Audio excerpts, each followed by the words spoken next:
Bugün size infertilite yani Türkçe kısırlıktan biraz bahsetmek istiyorum. Çiftlerin bir yıllık korunma olmaksızın düzenli bir ilişkiye rağmen gebelik elde edememesi durumuna biz infertilite diyoruz. Tabi burada infertil çiftlerde yarısı bayana ait faktörlerle karşılaşıyoruz. Yarısında da erkek kaynaklı faktörlerle karşılaşıyoruz. Tabii her ikisinden kaynaklı olabilecek gebeliği gerçekleştirememe durumu da olabiliyor. Erkeklerle ilgili kısım üroloji uzmanları yani bizler değerlendiriyoruz. Öncelikle tabii bizim yaptığımız hastadan güzel bir hikaye almak, özgeçmişini öğrenmek, daha sonra yapılacak bir fizik muayene ve arkasına da bir sperm tetkik yani semen analizi gerekli.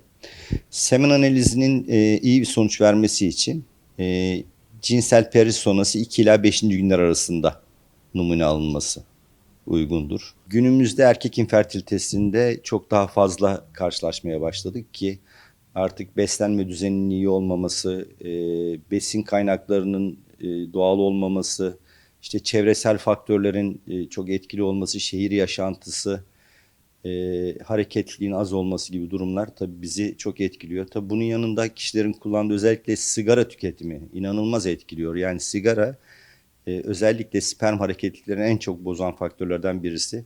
Bunun yanında işte alkol kullanımı da bozuyor. Bazı ilaçların kullanımları bozuyor. Bu ara çok sık karşılaşıyorum. Kişilerin vücut geliştirme adına kullandıkları bazı hormon ilaçları ise tamamen o vücudun hormon dengesini bozuyor ve bize bu hastalar hep infertil olarak karşımıza çıkıyorlar. Bazı hastalarımızda semen analizlerinde hiç sperm olmuyor. Biz bunlara azospermi diyoruz. Bu azospermik hastaların tabii tedavileri biraz daha zor ve meşakkatli. Bunlarda da eğer gerekli ilaç tedavilerine rağmen gene bir sperm çıkışı eğer yok ise son olarak biz bunlara mikrotese ameliyatı yapıyoruz. Yani mikroskopik olarak sperm elde etme, testisten sperm elde etme ameliyatı bu. Hastanın ameliyathanede yapılacak bir işlem. Direkt testisini yani yumurtasını açıp mikroskop ile sperm bulabileceğimiz alanları görüp oradan küçük numuneler alarak içlerinde spermin olup olmadığına bakılması işlemi.